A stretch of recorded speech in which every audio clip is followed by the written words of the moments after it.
if you play hockey. This is hockey, that's how I look at it. People look at it and like, oh, you just play on it's floor hockey, you play with your feet. It doesn't take skill to play. It takes skill to play. There's nothing like it. Fast-paced. Electric.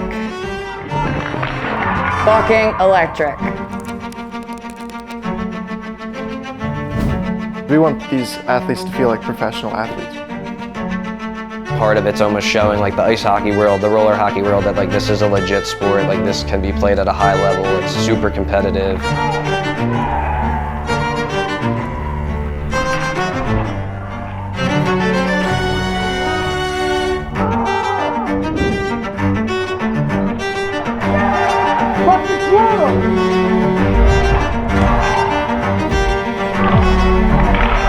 2018 season, it was 4 years in a row of dedicating our summers to doing this. And I think we were kind of like, okay, like what are we doing here?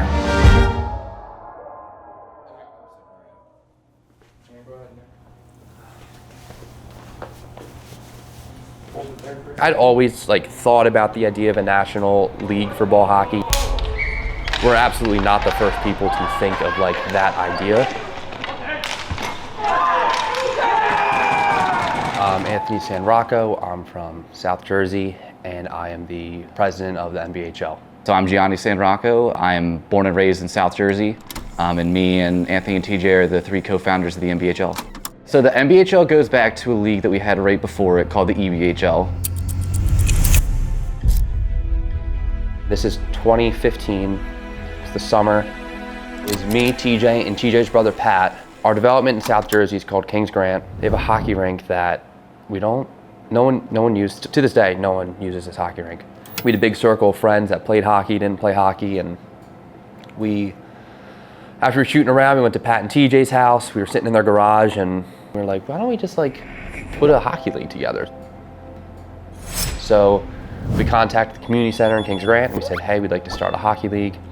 A lot of this came from the fact that we were playing in leagues in South Jersey that were run through like Facebook. There was no standings, stats, schedules. Like it was all just like through group chats and stuff. Like it just felt disorganized. We're like, we could do the bare minimum here and organize this, make a website, and like just like I never knew a stat I had from any league for like any of the years leading up to when we started the EBHL.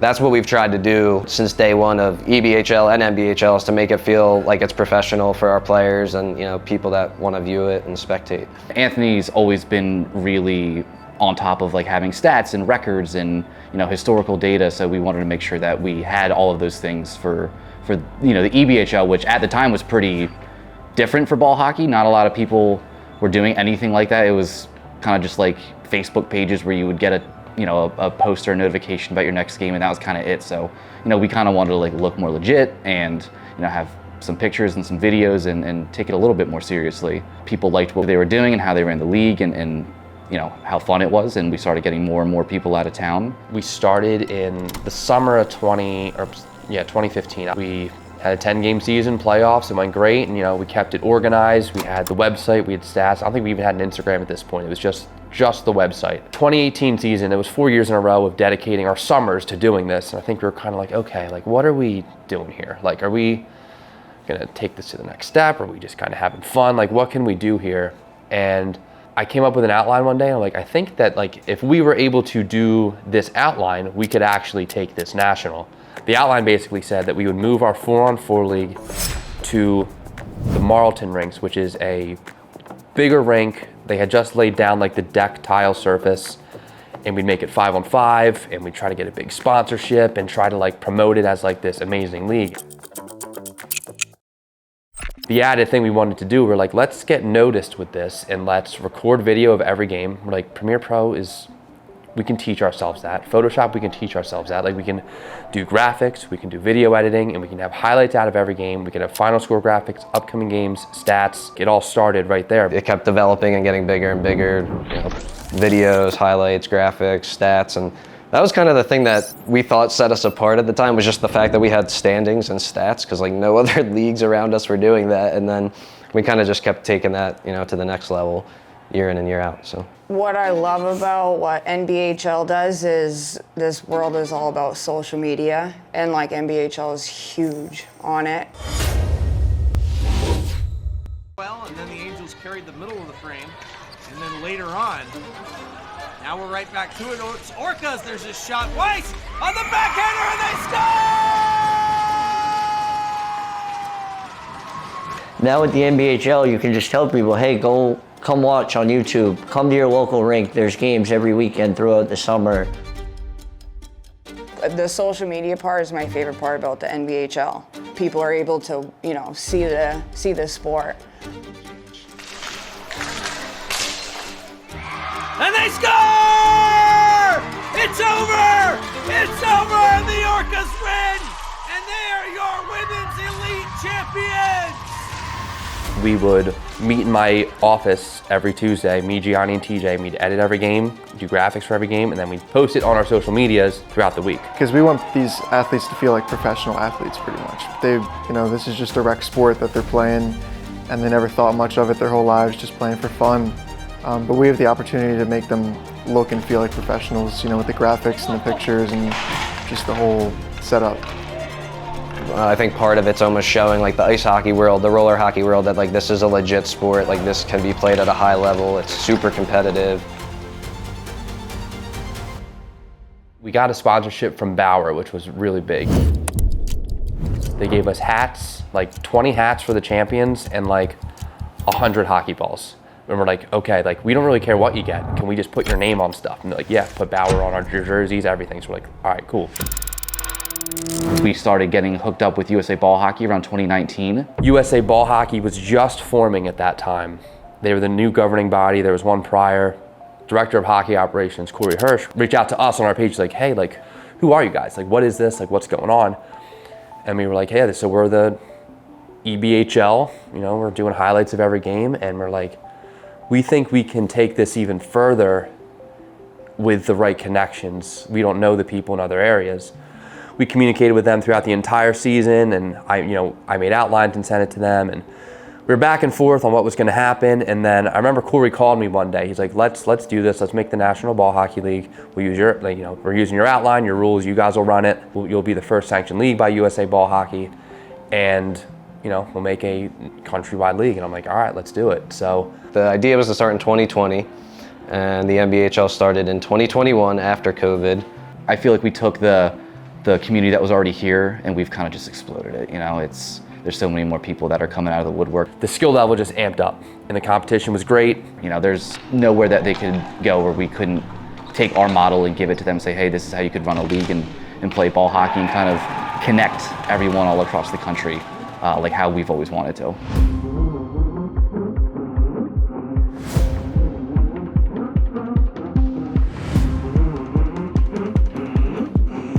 My name's Erica Simpson from Concord, New Hampshire, and I play for the Orcas.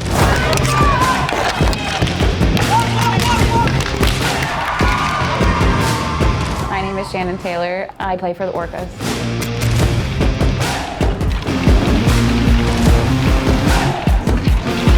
I'm Corey, but most people in the deck hockey world call me Mitt or an NFK. I'm here currently playing for the Leominster Stars, but I also play for the Leominster Americans in the A circuit and Team USA for the national level.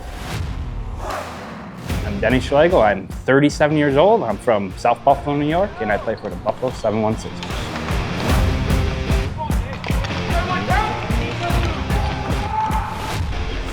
I'm just a guy from outside Philadelphia. Didn't know ball hockey was a thing until I was like 15, 16, organized ball hockey.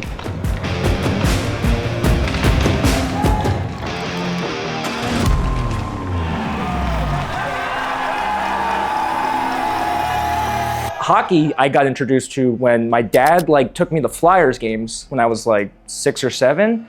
Since then, I've been playing on my driveway. So I literally never knew that hockey was a thing. I was a driveway player until I was 15, 16. Played ice hockey my whole life, 3 to still going. My family's very blue collared, After school, we just went right to work, so that's what I did. So I started, my parents had me on the rink at 2.5 in diapers. They literally told me that like I would go out, I would play, and then they would change me on the bench. Like I was that young, like kids started at 4 in our area. I was a chipmunk playing penguins, I was a penguin playing beavers, I was a beaver. I have an older brother, 3 years older, so I was always playing with older kids. Started ice hockey at 4, pretty much 365 days a year was hockey season. So I started playing field hockey in 8th grade. I was a soccer player through and through until probably my junior year of high school when I was like, yeah, this is what I want to do. Tried out for USA ball hockey team and then also the US women's national team. Went to the Olympics 2012. Great ball in, and the Americans have the lead. And I think it's Shannon Taylor. What a goal and what a ball. She's fired that ball in, slightly lifted. It's a bouncing ball in, which is so difficult for defenders to get onto the end of. And that is a fantastic finish by Shannon Taylor. 1-0 to America, and to be honest, on the balance of play, thoroughly deserved. Moved back to the East Coast after that in 2014-15. College coached for a little bit, and then I ended up in Philly and ended up getting hooked back up with Jason Kelly. I had met him back in 2008 and 9. He was like, you have to start playing again. And I was like, okay, let's go.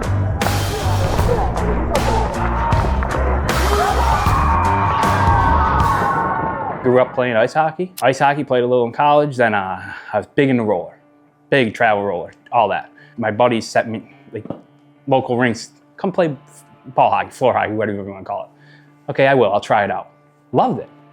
Then I got on the travel teams, out of the team from Buffalo, it was Buffalo Fusion. Went to tournaments, that's how then I got looked at. 09 was, they're like, you gotta come play for Team USA. So I went. And the shot save, rebound, score!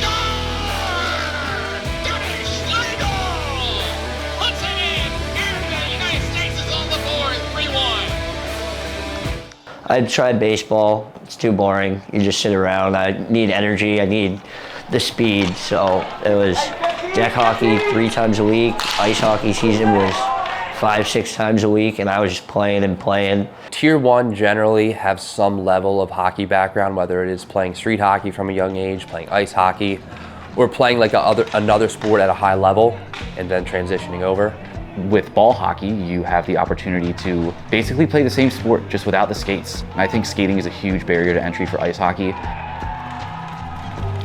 But with ball hockey, all of the levels, any athletic background on a scale of like 0 to 10, there's a spot where you could fit into the NBHL and have a enjoyable competitive atmosphere. And it's a different vibe than ice hockey. We literally can hang out here all day. Ice rink, you can't do that, you know. Ever since it came about, it's helping everyone from different tiers, the women, grow it, so anyone can play. I didn't even know it was a thing until a team from the Philly Tier 2 division reached out to me. Some random person I've never talked to, like messaged me like, hey, do you want to play on this team? I thought it was legit because National Ball Hockey League sounds like a legit thing. And then when I reached out to the guy that like kind of hooks me up with hockey, he's like, yeah, no, you're not playing for them. We're putting our team in Tier 1 Jersey. I was called the tattooed Kristen Stewart. People were like, who the fuck's this chick? I touched my goalie. So then they're like, hey, you want to come play in this tournament? I was like, yeah, sure. So I went there, played in this gym. Then this kid's like, oh, dude, you should come play in this tournament in Philly. I'm like, all right, sure. So I went down there, got recruited by one of the USA coaches. She was like, come try out. I tried out, made the team. It was awesome. Then I just, every 2 years, you go on a USA team, going to Czech Republic, Slovakia, Switzerland, been all over the world. Just to play ball hockey, it's awesome. I never thought in a million years you could do that. You definitely give guys opportunities that wouldn't get those opportunities anywhere else. Like guys that maybe don't think they're at the level, they start playing against some of these guys and they're like, oh, okay, I can actually compete. And some of these guys end up being heroes, which is funny because our team won off of a double overtime or an overtime winner by a guy that was already saying he's going to Tier 2.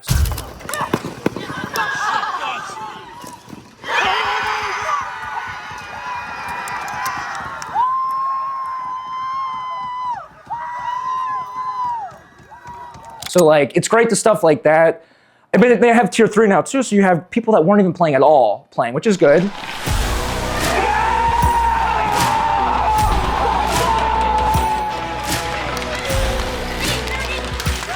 Anybody can come to this league and compete and figure it out. And we have people every year that have never played hockey before that play in our league and come back year after year. I got asked to play tier 1 the first year. I want to play against better competition. That's kind of my thing.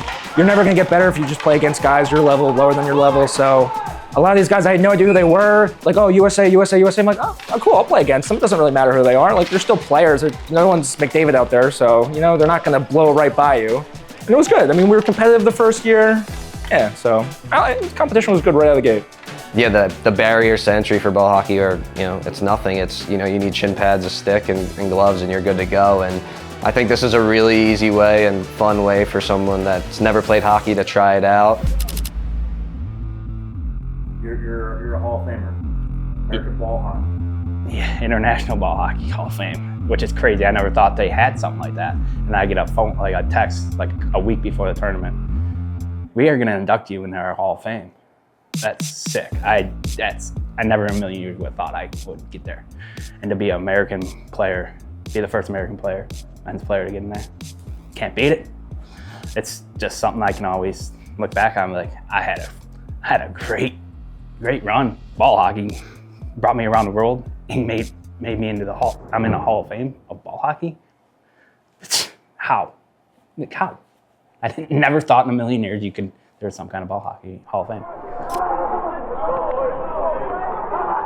There's so much more to it that no one even knows, that like deck hockey's always going to be there. You can be at any age. You don't have to retire. You don't have to go to college to play it. Like, it literally, the most expensive thing is a stick. The biggest impact I'd say it's had is I've made a lot of friends from the sport. I go into playing now where I don't even think about like, oh, it's whatever, the hockey's whatever. I get to see some people I like to talk to. It's become more enjoyable just for the hanging out aspect. You know, half the people in the stands are just the other teams. They just want to watch and support their friends on the other teams. And it's just amazing people. They're going to, you know, if you start, they're going to bring you in, they're going to teach you, they're going to coach you, they're going to want you to be a part of it just like we all are. And it's just, it's the best community. It's amazing people. I think you also build different types of friendships and relationships. Like our women's team that we play with, or women's A team, we travel together. Sometimes that's the only time we see them, so it's kind of just like a cool vibe to travel, stay in hotels together. Sometimes we rent Airbnbs all together. So I've made so many friends that I'm just going to see for the rest of my life pretty much if I keep coming to these things, and just the places that I've been able to go to and traveling like through Europe and across the US and everything. It's just been an incredible experience, you know. My favorite part, I think, is just being in the community, like seeing all these people come out to watch the games, how much they enjoy playing ball hockey. They did it big for us. The banners, you know, the social media posts, we felt important. I think the future is like gaining a lot of respect from ice hockey players and roller hockey players, and just kind of making it like a normal thing for everyone to play. You know, nowadays with social media, like we're getting DMs, we're getting emails, you know, people are reaching out, they want divisions, they want leagues in their cities. I mean, from 2021 till now, 2024, we've grown in teams, divisions, players. Yeah, I mean, we would, again, love to bring it to as many people as possible. You know, everyone that wants to play hockey, they have a place in our league. And then to also not just spread the sport of hockey, but to elevate the sport of ball hockey. We got players in like 35 different states now. This year we're at a little less than 4,000 players. We're at 33 divisions plus our women's elite. To see where we're at today, you know, it makes it, you know, worth it. I think that we have an opportunity to bring the sport of hockey to so many people. We're genuinely just like a group of dudes that like made a hockey league and just followed its path, and now we're here. Yeah.